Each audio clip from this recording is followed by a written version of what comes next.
أعوذ بالله من الشيطان الرجيم.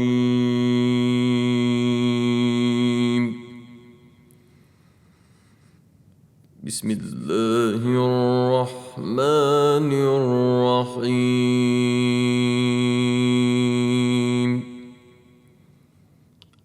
ألف لام را. كتاب أنزلناه إليك لتخرج الناس من الظلمات إلى النور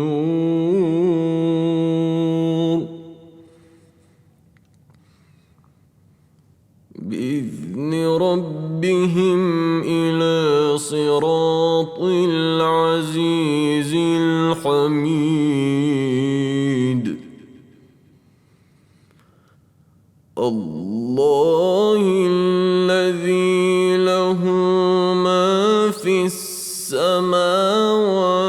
وما في الأرض وويل للكافرين من عذاب شديد.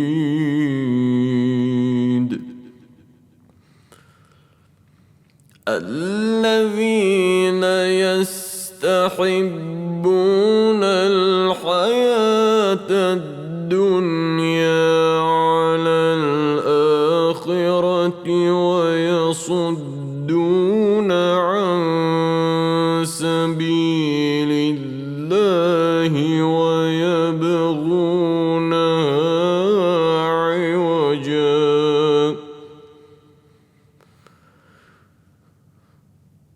أولئك في ضلال بعيد.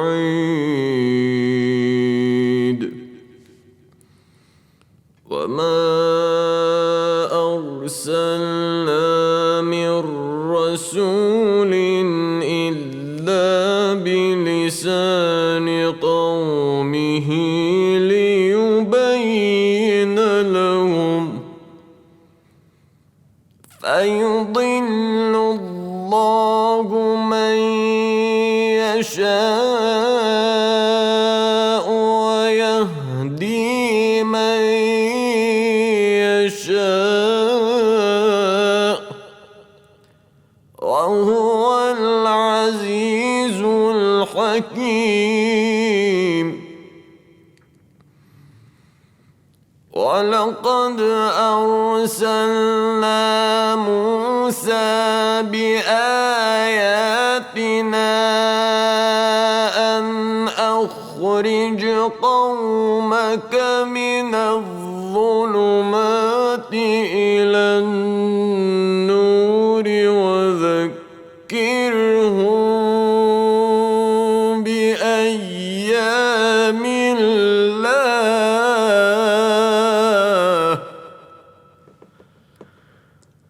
إن في ذلك لآيات لكل صبار شكور. وإذ قال موسى لقومه اذكروا نعمة الله عليكم إذ أنجاكم من آل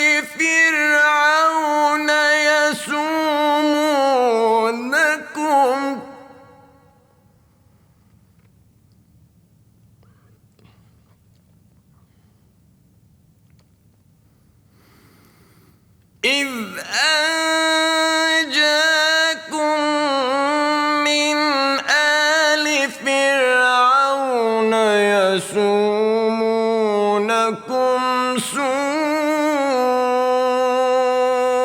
العذاب ويذبحون أبناءكم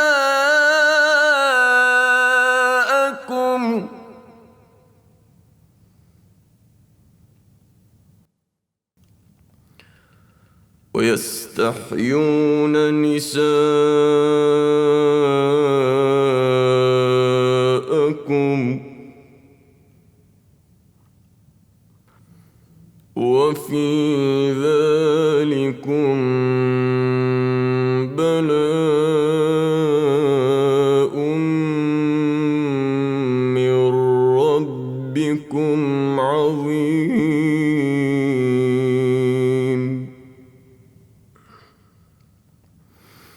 وفي ذلكم بلاء من ربكم عظيم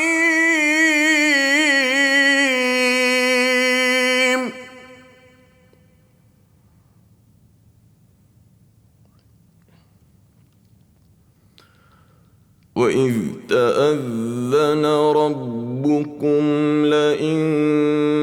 شكرتم لأزيدنكم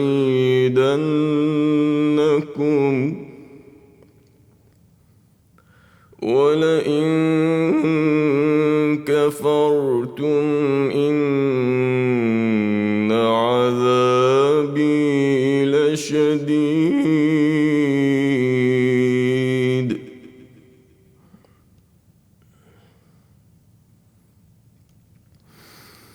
وقال موسى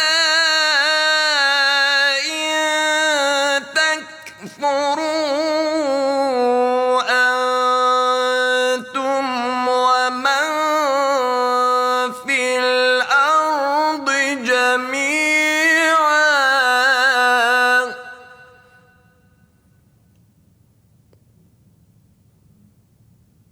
فإن الله لغني حميد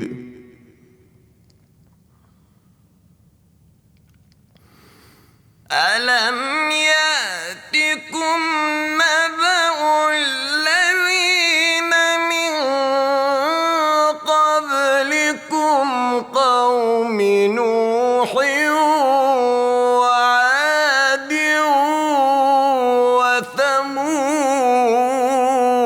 وثمود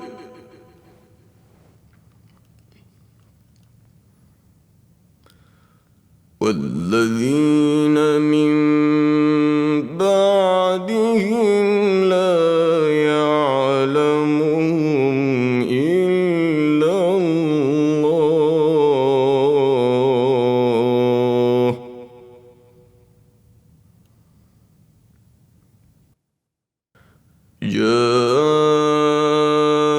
جاءتهم رسلهم بالبينات فردوا أيديهم في أفواههم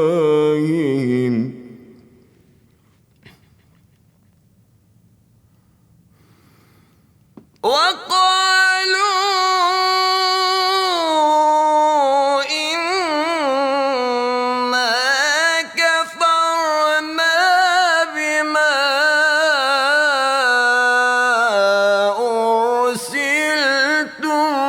أرسلتم به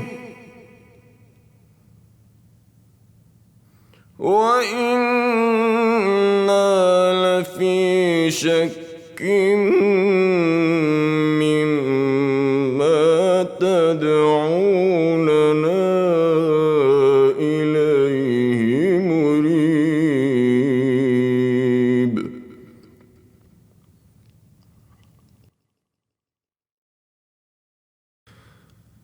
قالت رسلهم أفي الله شك فاطر السماوات والأرض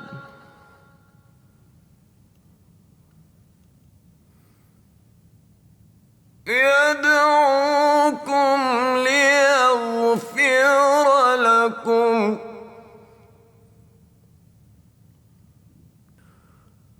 يدعوكم ليغفر لكم من ذنوبكم ويؤخركم إلى أجل مسمى.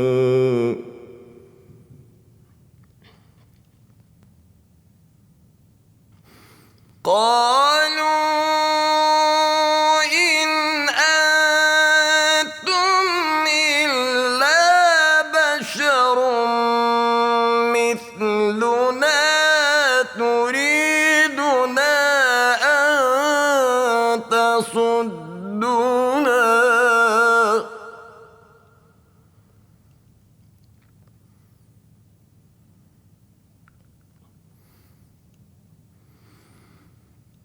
عما كان يعبد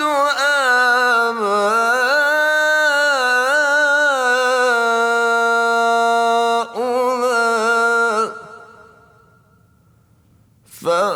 فأتونا بسلطان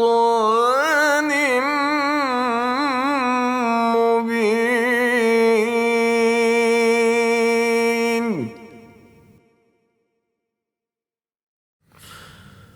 قالت لهم رسلهم إن نحن إلا بشر مثلكم ولكن الله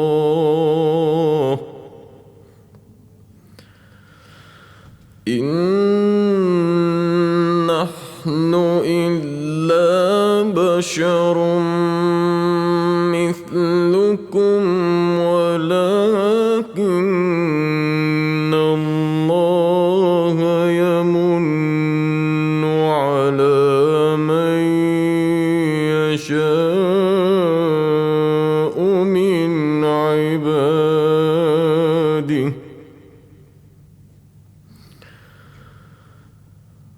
وما كان لنا أن نأتيكم بسلطان إلا بإذن الله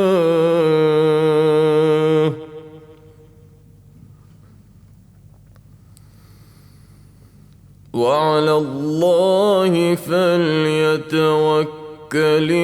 المؤمنون.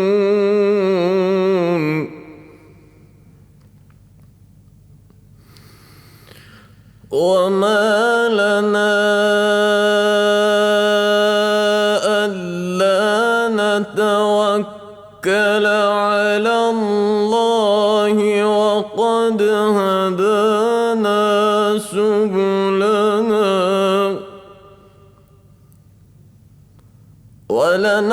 ولنصبرن على ما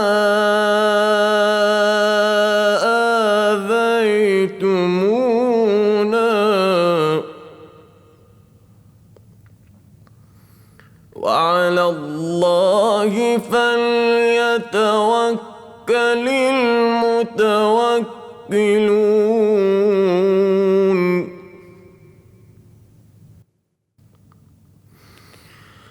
وقال الذين كفروا لرسلهم لنخرجنكم من أرضنا أو لتعودن في ملتنا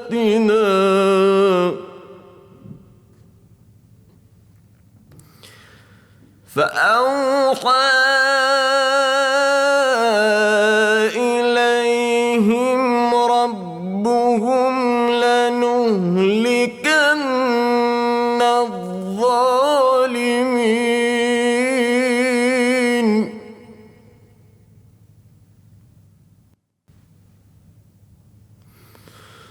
ولنسكننكم الأرض من بعدهم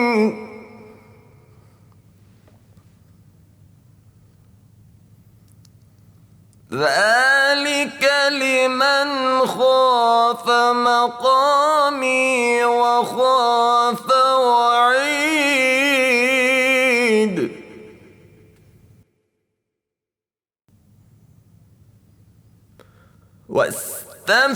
واستفتحوا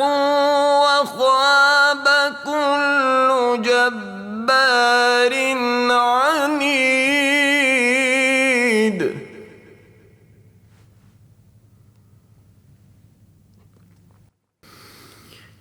من ورائه جهنم ويسقى من ماء صديد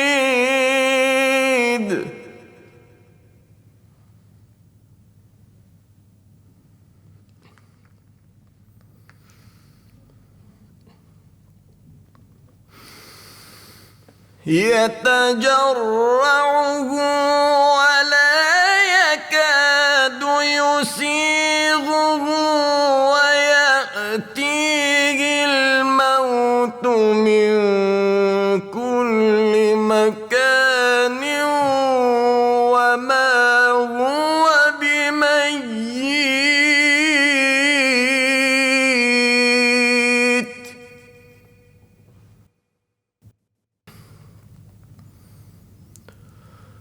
ومن ورائه عذاب غليظ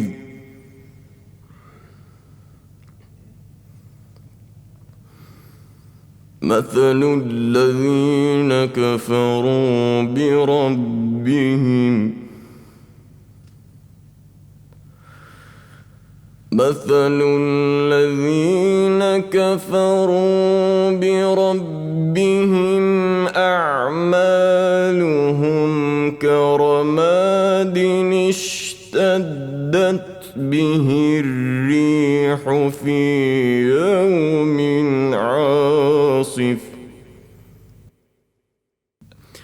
لا يقدرون مما كسبوا على شيء ذلك هو الضلال البعيد ألم تر أن الله خلق السماوات والأرض بالحق إن يشأ يذهبكم ويأت بخلق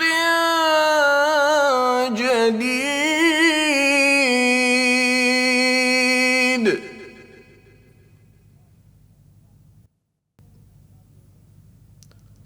وما ذلك على الله بعزيز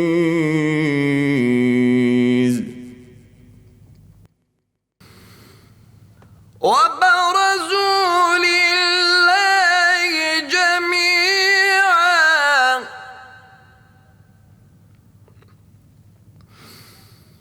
فقال الضعفاء للذين استكبروا إنا كنا لكم تبعا فهل أنتم مغنون عنا من عذاب الله من شيء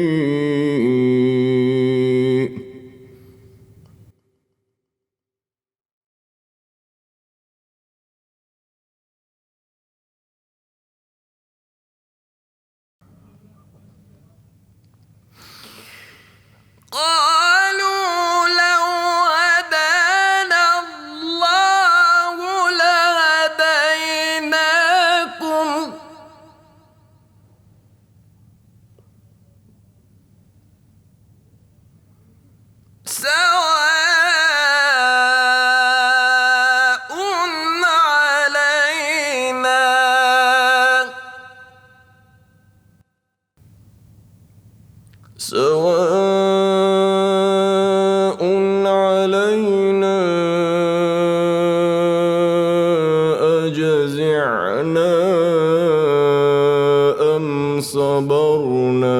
ما لنا من محيص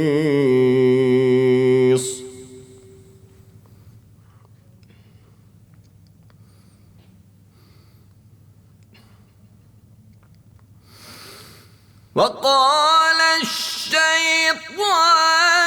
لما قضي الأمر إن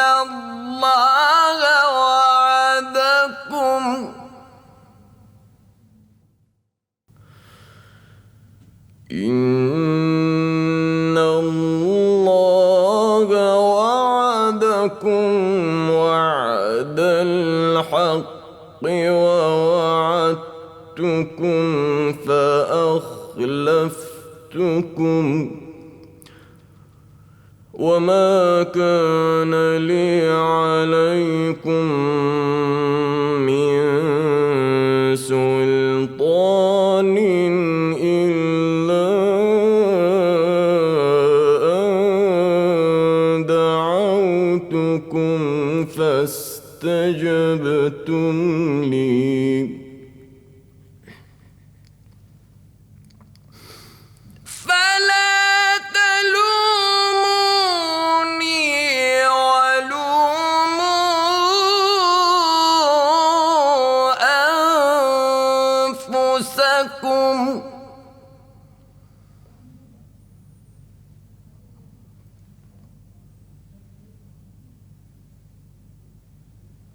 ما أنا بمصرخكم وما أنتم بمصرخي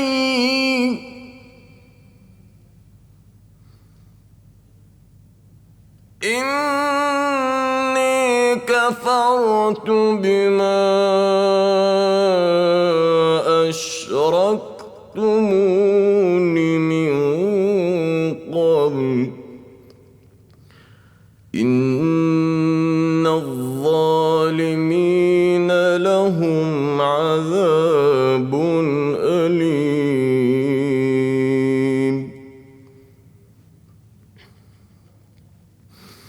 وأدخل الذين آمنوا وعملوا الصالحات جنات تجري من تحتها الأنهار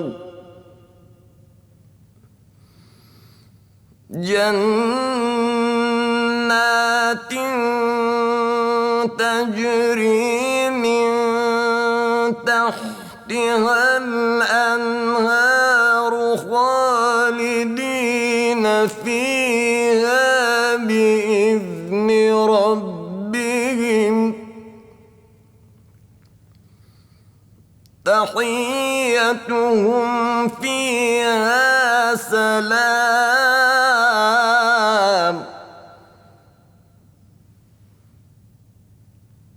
ألم تر كيف ضرب الله مثلا كلمة طيبة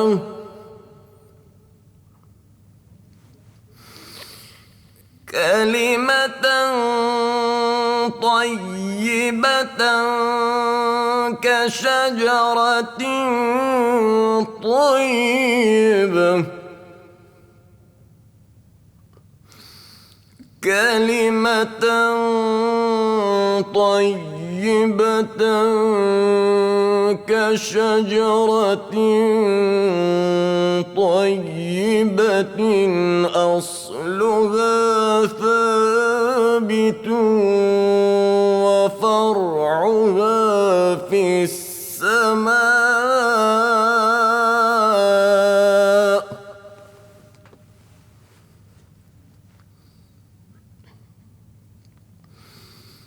تؤتي أكلها كل حين بإذن ربها ويضرب الله الأمثال للناس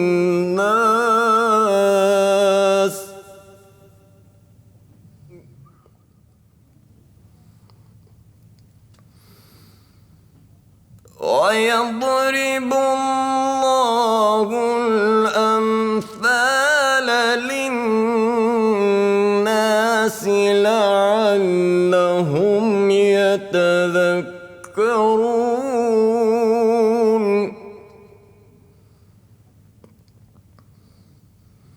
ومثل كلمة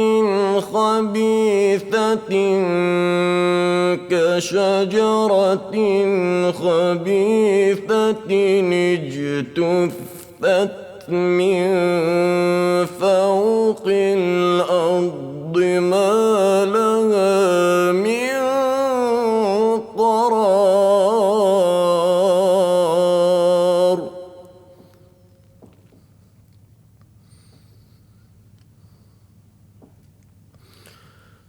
يثبت الله الذين آمنوا بالقول الثابت في الحياة الدنيا وفي الآخرة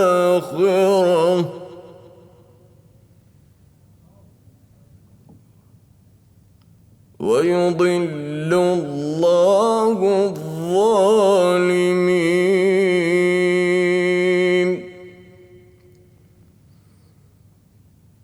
ويفعل الله ما يشاء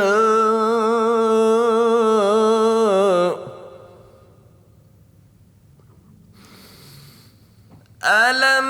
تر إلى الذين بدلوا نعمة الله كفرا وأحلوا قومهم دار البوار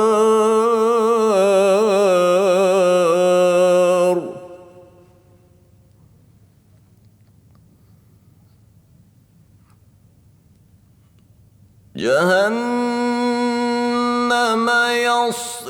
يصلونها وبئس القرار وجعلوا لله أندادا ليضلوا عن سبيله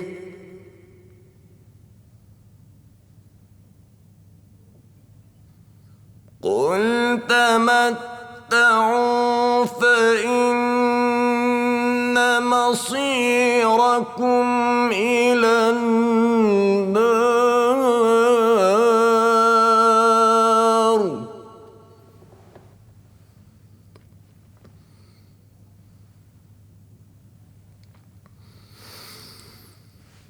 قل لعبادي الذين آمنوا يقيموا الصلاة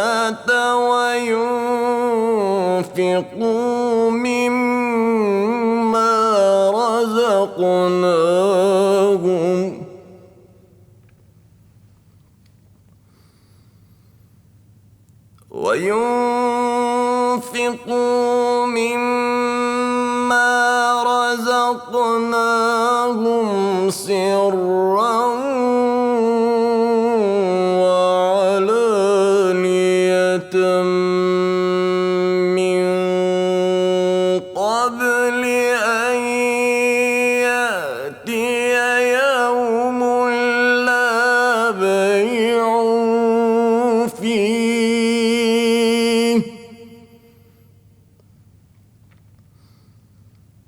أن يأتي يوم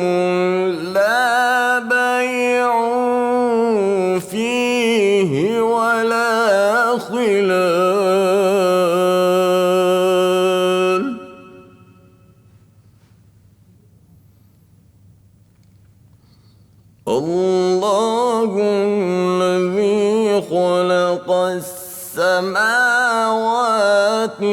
والأرض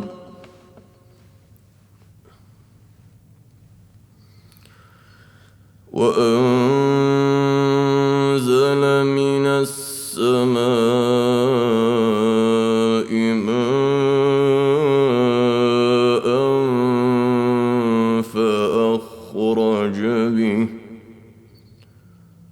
فأخرج به من الثمرات رزقا لكم وسخر لكم الفلك لتجري في البحر بأمره وسخر لكم الأنهار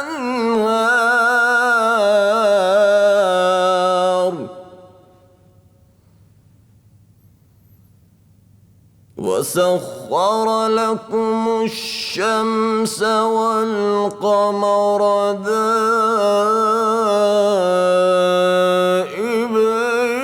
دائبين وسخر لكم الليل والنهار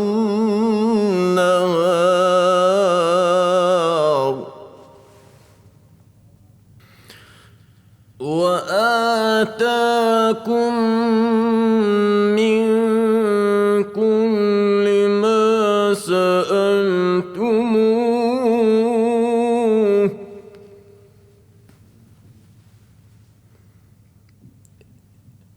وإن تعدوا نعمة الله لا تحصوها إن الإنسان لظلوم كفار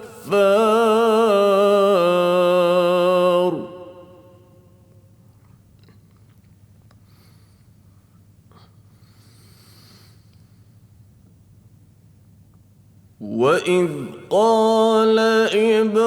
إبراهيم رب اجعل هذا البلد آمنا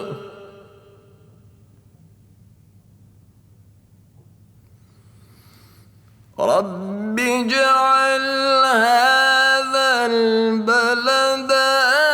آمنا واجنبني وبني أن نعبد الأصنام رب إنهن أضللن كثيرا من الناس فمن تبعني فإنه مني ومن عصاني فإنك غفور رحيم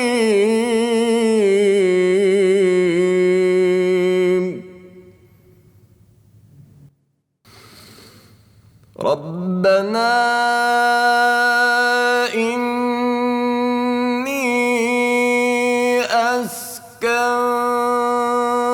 من ذريتي بواد غير ذي زرع عند بيتك المحرم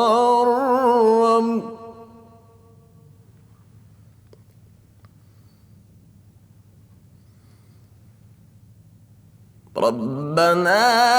ليقيموا الصلاة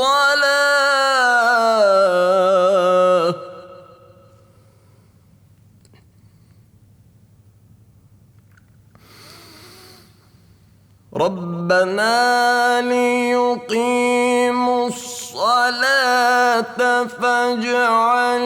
أفئدة من الناس تهوي إليهم وارزقهم من الثمرات لعلهم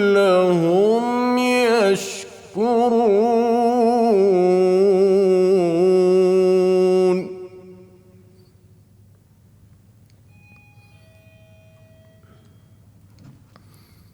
ربنا إنك تعلم ما نخفي وما نعلن وما يخفى على الله من شيء في الأرض ولا في السماء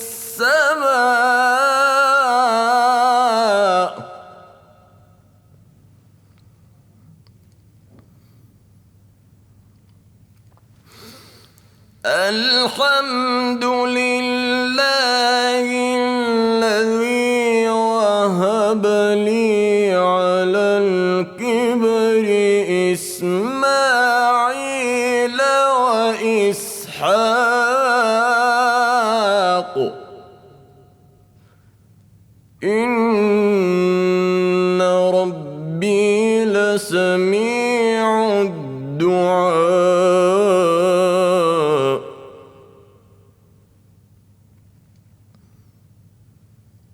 رب اجعلني مقيم الصلاة ومن ذريتي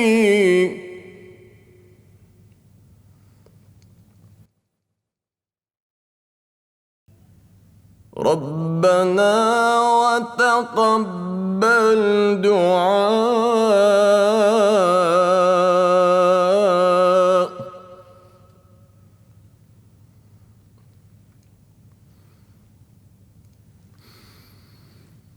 ربنا اغفر لي ولوالدي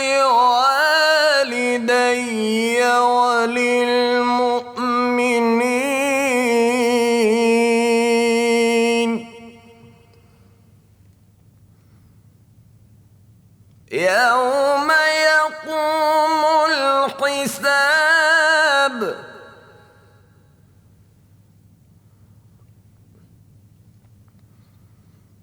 يوم يقوم الحساب ولا تحسبن الله غافلا عما يعمل الظالمون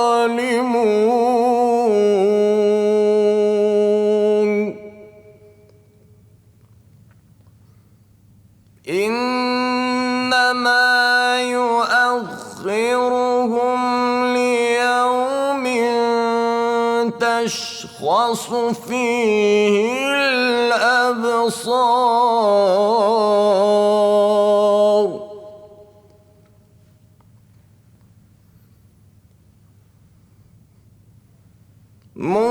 مهطعين مقنعي رؤوسهم لا يرتد إليهم طرفهم وأفئدتهم هواء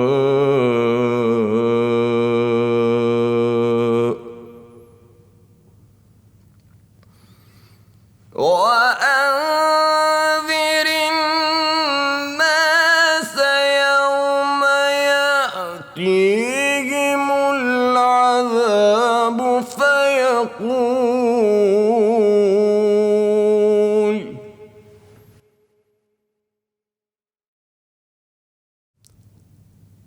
سيقول الذين ظلموا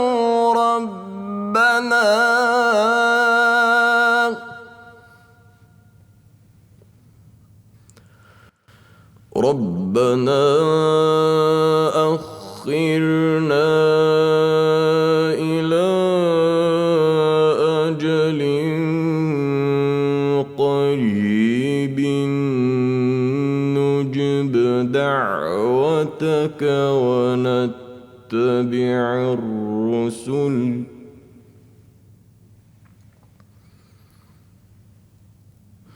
أولم تكونوا أقسمتم من قبل ما لكم من زوال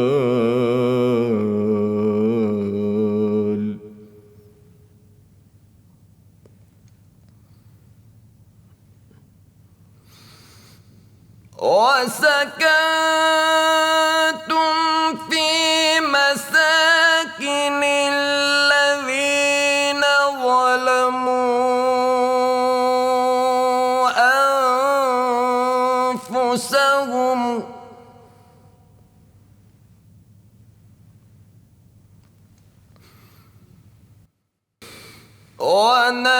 ونتبين لكم كيف فعلنا بهم وضربنا لكم الأمثال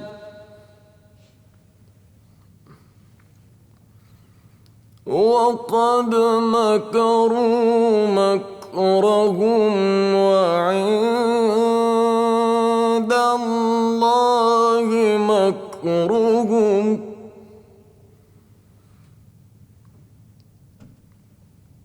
وإن كان مكرهم لتزول منه الجبال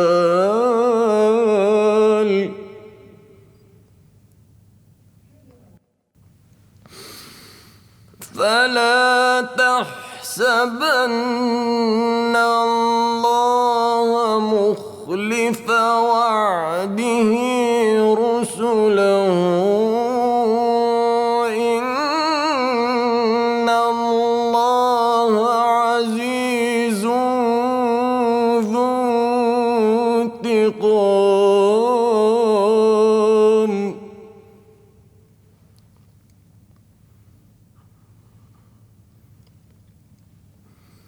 إن الله عزيز ذو انتقام يوم تبدل الأرض غير الأرض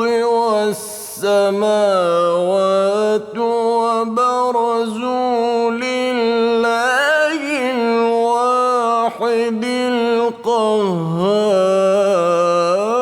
القهار وترى المجرمين يومئذ مقرنين في الأصفاد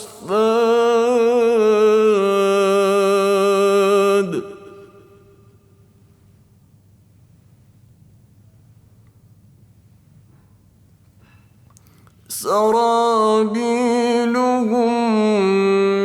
من قطران وتغشى وجوههم النار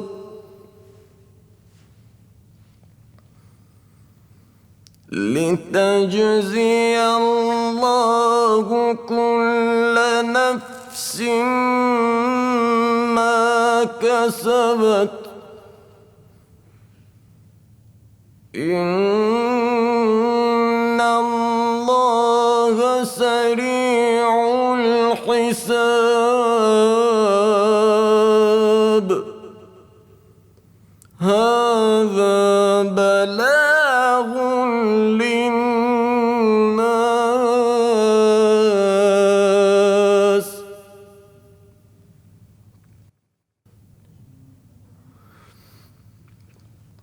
هذا بلاغ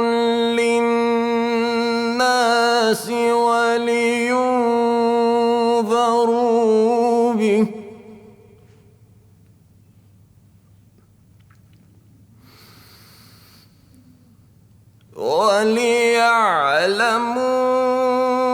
وليعلموا أنما هو إله واحد وليذكر أولو الألباب